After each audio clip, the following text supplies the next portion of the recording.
నమస్తే welcome to our channel. నేను విశాలి.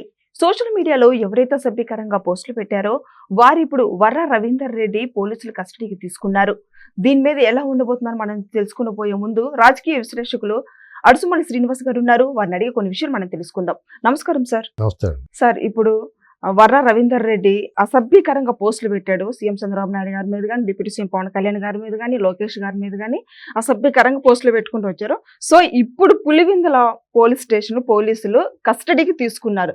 దాని తర్వాత పరిణామాలు ఎలా ఉండబోతున్నాయి సార్? దీని మీద మీ స్పందన ఏంటి సార్? ఇప్పుడు వాళ్ళ జగన్మోహన్ రెడ్డి చెల్లి మీద వాళ్ళ అమ్మ మీద కూడా పెట్టాడు. ఎలా ఉంటుందంటే అండి, మనం సాగినంతకాలం తనంతటి వాళ్ళు ఎదుర్కొంటాడు ఎవడన్నా సహజంగా. అందులో జగన్మోహన్ రెడ్డి లాంటి వ్యక్తి దగ్గర పనిచేస్తున్నప్పుడు వాళ్ళ భార్య కూడా కుటుంబం అందరూ కూడా ఇతన్ని ఆదరిస్తున్నప్పుడు నాకు తిరిగే ఉంటుందిలే, ముఖ్యమంత్రి గారు వాళ్ళ భార్య గారు బోడంత ఎస్టాబ్లిష్మెంట్ బాగా డబ్బు ఉన్నవాళ్ళు, ఒక ఫ్యామిలీ, ఒక మంచి గట్టోళ్ళు దగ్గర మనం పనిచేస్తున్నాం కూడా మనల్ని ఎవడన్నా ఏం పీకుతాడులే అనేటువంటి ధైర్యంతో ఒళ్ళు తెలియకుండా కొవ్వెక్కి వ్యవహరించాడు. నోటికి ఏమొస్తుంది మాట్లాడాడు, చేతికి ఏమొస్తుంది రాశాడు. తాను ఒకటి తెలిస్తే దయ్యం ఒకటి తెలుస్తుంది అంటారు. అలాగా వాళ్ళ బొమ్మ పడద్దంగా ఉంటే బోకుపడింది వాళ్ళకి. అంచేత వాళ్ళు ఇంటికి వెళ్ళారు. ఇంటికి వెళ్ళిన తర్వాత వీళ్ళు కొన్నాళ్ళు ఏం పట్టించుకోలేదు. ఇదేదో బాగుంది కానీ మళ్ళీ మొదలెట్టారు రైట్. ఇంకెలా వదిలేస్తే లాభం లేదని చెప్పి రారాబాబు అన్నారు. రారాబాబు అన్నప్పుడు వెళ్ళేటప్పుడు ఎలా ఉన్నాడంటే, కమలాపలకాయలు ఉంటాయి, సంత్రాకాయ నిగనిగలాడుతూ ఉంటుంది కదా, మహారాష్ట్రలో ఎక్కడో కొత్తగా దిగుతున్నాయి ఇంపోర్టెడ్ సంత్రా ఉంటాయి కమలాపలాల్లో, అలా నిగనిగలాడితే ఎర్రగా టమాటా పండులో ఉన్నాడు. ఇప్పుడు ఉప్పులో బద్దంటారు కదా, మీకు మామిడికాయ కోసి ఉప్పులో ఊరేస్తారు, తర్వాత వేసుకుంటారు. మామిడికాయలు లేని సీజన్లో పప్పులోని కట్టేసుకుని మా కూర వండుకుంటాం గట్ట వాడుకుంటారు. అలాగైపోయాడు. ఎందుకంటే ఆ నిగనిగలో ఆ నునుపు, ఆ షేపులు, రూపురేఖ లావణ్యాలన్నీ తగ్గిపోయినాయి. ఎందుకంటే ఒక రకమైన బెంగ ఉంటుంది. పోలీసు వాళ్ళు కూడా ముద్దెట్టుకోరు కదా, సూపర్ కోటింగ్ ఇచ్చేస్తారు. తీసుకెళ్ళిన తర్వాత కొట్టలేదని చెప్తారు కానీ వాళ్ళు కొట్టేస్తారు, చెత్త కొట్టేస్తారు. అది మామూలుగా కొట్టరు, ఆహాకారాలు ఆర్తనాదాలు చేసేలా కొట్టేస్తారు. ఏదో మొసలే బతికుండగానే కొరుకు తినేస్తున్నట్టు ఉంటుంది అరుపులు. ఒక మొసలు పట్టేసుకుందాం క్రొకడైల్, అది అమాంతం మింగేస్తే పర్లేదు, కానీ అది ఆ పళ్ళుతోటి పళ్ళ చక్రం, ఆ పెద్ద పెద్ద పళ్ళ చక్రం గుచ్చుకున్నట్టు ఉంటాయి. ఆ పళ్ళు పైకి అది ఇంతలా ఉంటాయి కదా, అది మెల్లమెల్లగా కొరుకు తింటే మింగేస్తే ఎలా ఉంటుంది బాధ, అలాంటి బాధ వస్తుంది వాళ్ళకి. పోలీసులు కోటింగ్ అలా ఉంటుంది. పైగా ఒక కేసుకి రిమాండ్ వేస్తారు. అక్కడి నుంచి మళ్ళీ ఇంకో పిటి వారెంట్ మీద ఇంకో కేసు ఎక్కడో నమోదైంది, అక్కడ తీసుకెళ్తున్నారు. అక్కడ కూడా వెళ్ళిన తర్వాత వాళ్ళు బాగా చూసుకున్నారు, మేము చూసుకోకపోతే బాగోదండి, వీళ్ళు బాగా చూసుకుంటారు.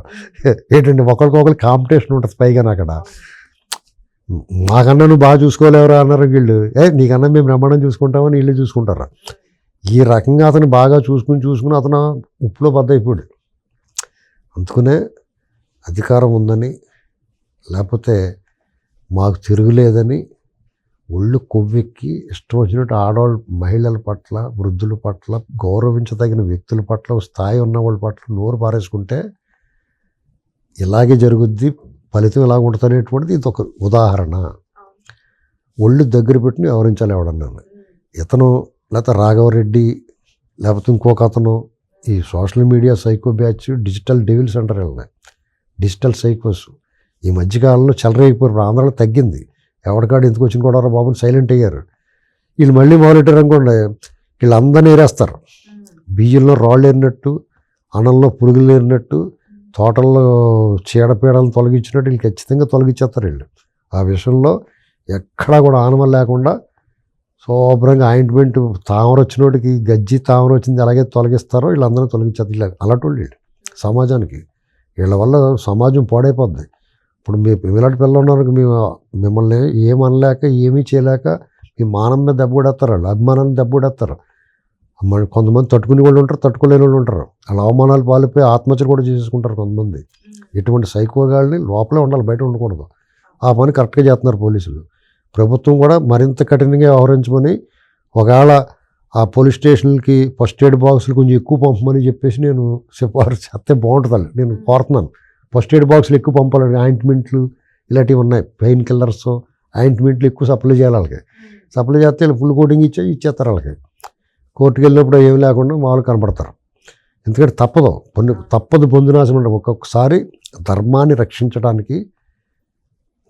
రక్షించండి, ధర్మమే మిమ్మల్ని కాపాడుతుంటారు కదా, అలాగే ధర్మాన్ని రక్షించడానికి ఒక్కొక్కసారి అక్రమంగా కూడా వెళ్ళాల్సిన అవసరం ఉంటుంది. నువ్వు ఏ రూపంలో అన్నా ఇల్లు, ఏ దారిలో అన్నా ఇల్లు, కానీ ధర్మాన్ని రక్షించు. నువ్వు చేసే పని మంచిది అయినప్పుడు నువ్వు వెళ్ళి దారి ఎలాంటిదైనా పర్లేదు.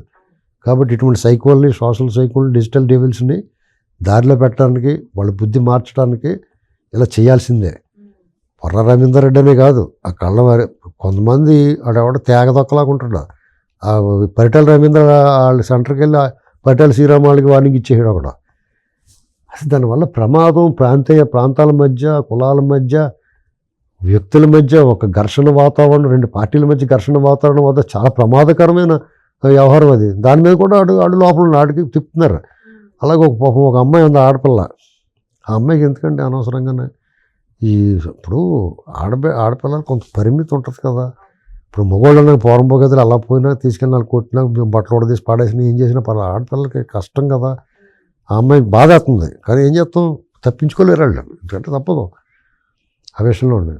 ఆ అమ్మాయి మాటలు చూస్తుంటే ఈ పనిష్మెంట్ పడాల్సిందే అనిపిస్తుంది. ఒళ్ళు బలిసిపోయి మాట్లాడతారు, తర్వాత లబుద్ధి ఇవ్వమంటారు. ఇప్పుడు తలంచుకుని పోతుంది. వాళ్ళ ఇంట్లో వాళ్ళ కుటుంబానికి, వాళ్ళ నాన్నగారికి, వాళ్ళ అమ్మగారు అందరికీ అవమానమే, చాలా అవమానం కదా. ఎందుకు జగన్మోహన్ రెడ్డి వచ్చాడా నీకోసం? ఇంకా టీడీపీ వాళ్ళని కూడా వాళ్ళు వస్తారా? లోకేష్ గారు వస్తాడు, లోకేష్ గారు స్వయంగా వచ్చిపోయాడు. వాళ్ళ టీం, లీగల్ టీం వెంటనే పనిచేసేది, ఏక వాళ్ళకుండా చూసుకుని అయినా కొట్టేసారు వీళ్ళు. వాళ్ళు ఎంత జాగ్రత్తగా చూసుకున్నాను. కాబట్టి జగన్మోహన్ రెడ్డి ఇంకా కార్యకర్తలను కాపాడుకుంటాను, ఇది వరకు అట్లా కాదు అంటున్నాడు. నిన్ను ఎవడో నమ్మడు. వీళ్ళ ముగ్గురిని చూసిందా నీ గురించి నువ్వు మంచివాడు అంటాం కూడా భయపడతారు. ఎదటోని తిడతామాట దేవుడేరు.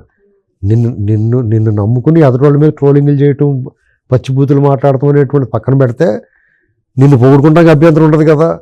జగన్మోహన్ రెడ్డి చాలా మంచివాడు, చాలా పొడుగున్నాడు, ఇలా అనుకోవచ్చు వాళ్ళు. ఆ మాటలు కూడా అంటారు, ఎందుకంటే నేను అలాగంటే కూడా మళ్ళీ తీసిపోతారేమో భయం వచ్చేసింది వాళ్ళందరికీ. ఏమైనా వర్ర రవీందర్ రెడ్డి అయినా, లేకపోతే రాఘవరెడ్డి ఉన్నాడు, అవినాష్ రెడ్డి అని, రేపు మా పాతనికి నట్లు బిగిస్తారు. జాయిగా లూజ్గా ఉందనుకోండి బండి, నట్లు బిగిస్తారు. నట్లు బిగించిన టైట్ అయిపోతే ఇబ్బంది వచ్చారు. అప్పుడు అన్ని చెప్పేస్తారు. ఈ పాము చట్టం అనేటువంటిది కానూన్ కా హాత్ బహుత్ లంబా హై అంటారు. కొంచెం మెల్లగా సాగుతాయేమో కానీ చేతులు మెల్లగా అయినా సరే వెళ్తాయి. వెళ్ళి వీళ్ళందరూ పట్టుకుని లోపలేసేస్తారు. ఎందుకంటే ఆ పరిమితి ఒకటి ఉంటుంది, అది పరిధి దాటి ప్రవర్తించకూడదు, మాట్లాడకూడదు, వ్యవహరించకూడదు. అలాగే ఆ పరిధి దాటిన వాళ్ళే హింసించాడు జగన్మోహన్ రెడ్డి. ఇప్పుడు పరిధి దాటిన వాళ్ళు ఎందుకు వదిలేస్తారనుకుంటారు? వీళ్ళు కంగారు ఆగతలేదు, టీడీపీ వాళ్ళు కట్టండి, ఇటు ఇంకా ఇయ్యాలి కొట్టండి అంటున్నారు. కంగారు పడకండి బాబు, టైం ఉంది. మీరు ఎక్కువ కంగారు పడితే రసబాస అయిపోద్ది. అందరినీ ఒకసారి కొట్టలేరు కదా. ముందు ఈ ముగ్గురిని కొడుతున్నారు, ఎంజాయ్ చేసుకుంటే పోలీసు కేసు పెట్టి కొడతామంటే కేసులు పెట్టారు. వీళ్ళు అయిపోయిన తర్వాత వీళ్ళు అయిపోయారండి, ఇంకొక ముగ్గురిని తీసుకురండి అంటారు కదా. ఇప్పుడు క్యూలో ఆపుతారు, కొంతమంది వదులుతారు, వాళ్ళు అయిపోయిన తర్వాత మళ్ళీ వీళ్ళు పంపిస్తారు. అలాగే వీళ్ళ కోటింగ్ పూర్తయింది. వీళ్ళు మొత్తం రాష్ట్రం అంతా తిప్పినారు. ఇప్పుడు అన్నవరం ఇప్పుడు ఇందప్పుడు తిప్పుతున్నారు, పులివెందుల్లోను, కడపలోను, కర్నూలులోను, విజయవాడ, మంగళగిరి తిప్పుతున్నారా. ఇటైపు అయిపోయిందండి, ఈసారి ఉత్తరాంధ్ర తీసుకెళ్ళండి అంటారు. అటైపోళ్ళు పెట్టిన కేసులు ఉంటాయి కదా. అలాగే వెళ్తాడు దారిలో అన్నవరంలో ఆపి కొబ్బరిగా కొట్టించి అన్నవరం ప్రసాదం కూడా తినిపిస్తారు. ఎక్కడ ఏం వదిలిపెట్టరు, అన్ని మర్యాదలన్నీ బాగా చేస్తారు. కోటింగ్ లాగా ఉంటుంది, మర్యాదలు ఉంటాయి, శిక్ష ఉంటుంది. ఏదైనా సరే వాళ్ళకి రాష్ట్రం అంతా పర్యటించే అవకాశం వచ్చింది ఏదో రూపంలో. పోలీస్ స్టేషన్ అయితే మాత్రం ఏముంది, అది ఊరే కదా, అక్కడికి చూసి వస్తారు. అలాంటి బారిన పడకూడదు. ఎవరు బతకాలి, ఎవరు కూడాలు తినాలి, ఎవరి పనాలు చేసుకోవాలంటే నోరు మూసుకుని పైన కింద అన్ని మూసుకుని కూర్చోవాలి ఇంట్లో. Thank you sir.